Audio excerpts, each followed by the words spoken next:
Hi friends, welcome to the RRB study space. So మనం GK కూడా PDF అనేది provide చేయడం జరుగుతుంది. అందులో భాగంగా ఇండియన్ హిస్టరీ గురించి నేను 2 నోట్బుక్లలో రాసుకోవడం జరిగింది. ఆ 2 బుక్కులు అనేది పార్ట్ 1 అండ్ పార్ట్ 2 రూపంలో ఇవ్వడం జరుగుతుంది.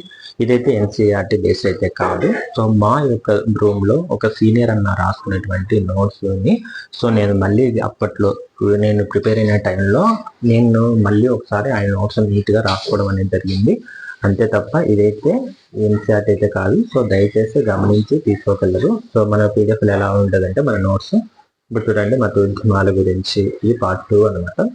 సో మొత్తం ఇట్లా ఇన్ డీటెయిల్గా చాలా అంటే చాలా ఇన్ డీటెయిల్గా రాసుకోవడం జరిగింది. చాలా వరకు మనకు వచ్చేటువంటి గ్రూప్డీలో తక్కువే అడుగుతారు కాబట్టి హిస్టరీ గురించి ఈ మెటీరియల్స్ అయితే సరిపోతాయి ఎనఫ్. సో మనం చాలా పెద్ద పెద్ద ఇన్డెప్త్ అయితే చదవాల్సిన అవసరం లేదని నేను అనుకుంటున్నాను.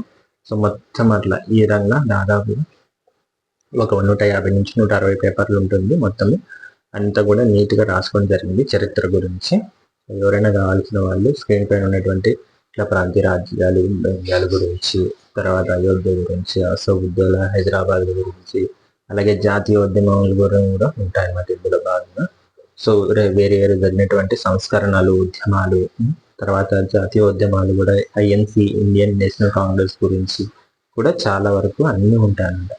సో లక్నో సదస్సులు ఏం జరిగాయి, లక్నో ఒప్పందాలు, సో మొత్తం హిస్టరీ గురించి నీట్గా ఇన్ డీటెయిల్గా రాసుకోవడం జరిగింది.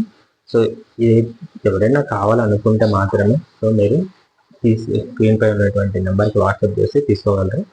Thank you friends.